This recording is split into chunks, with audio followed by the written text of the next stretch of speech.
करनाल नगर निगम में चुनाव प्रचार का आज आखिरी दिन था। भाजपा और कांग्रेस दोनों पार्टियां आज प्रचार में पूरा जोर लगाते नजर आई।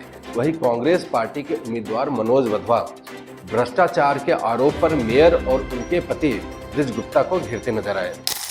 बी पॉजिटिव न्यूज के राजनीतिक चर्चा में आज हम दोनों पार्टियों के चुनाव प्रचार को लेकर विस्तार से बात करेंगे। आपको पता ही होगा कि मनोज वधवा ने मेयर पर नगर निगम में भ्रष्टाचार करने और उनके पति ब्रिज गुप्ता पर अवैध कॉलोनियों में हिस्सेदारी का आरोप लगाया था। साथ में आज दोपहर 2 बजे सेक्टर 12 में खुली बहस की चुनौती भी दी थी। मनोज वधवा तय समय पर अपने लाव लश्कर के साथ मौके पर पहुंच भी गए और करीब 1 घंटे तक मेयर का इंतजार भी करते रहे, लेकिन ना तो मेयर आई और ना ही उनके पति ब्रिज गुप्ता।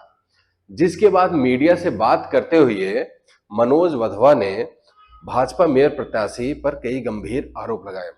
वधवा ने कहा कि भ्रष्टाचार को छुपाने के लिए रेणु बाला गुप्ता जनता से भाग रही हैं।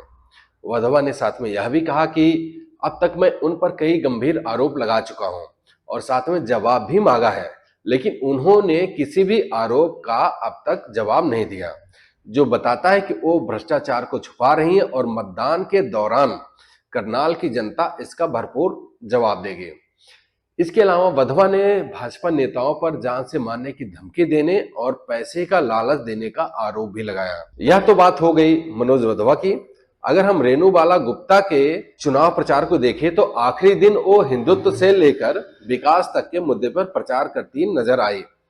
मनोज वधवा के आरोपों से दूर वो पूरे दिन डोर टू डोर करने के साथ जनसभा करती रही, लेकिन चुनाव प्रचार थमने के कुछ मिनट पहले या कह सकते हैं कि कुछ समय पहले भाजपा ने प्रेस कॉन्फ्रेंस बुला लिया, जिसमें करनाल विधायक जगमोहन आनंद, मेयर प्रत्याशी रेणु बाला गुप्ता और भाजपा अध्यक्ष ब्रिज गुप्ता समेत सभी प्रमुख नेता मौजूद रहे।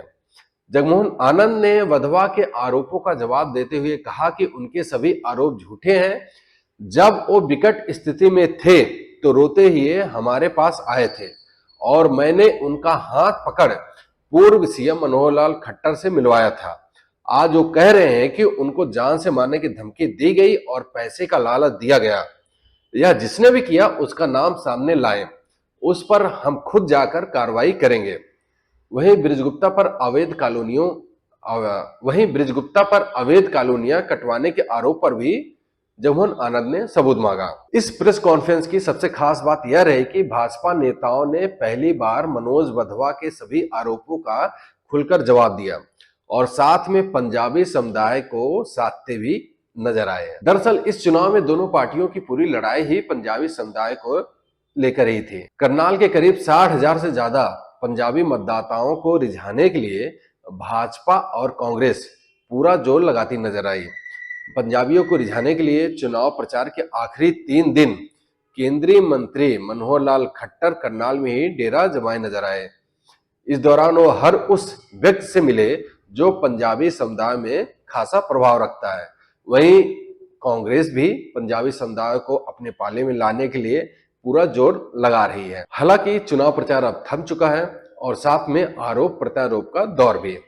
अब देखना यह होगा कि करनाल की जनता किसे अपना मेयर चुनती है। अगर आप करनाल से हैं तो मेरी आपसे अपील है कि लोकतंत्र को जीवंत रखने के लिए 2 मार्च को मतदान जरूर करें।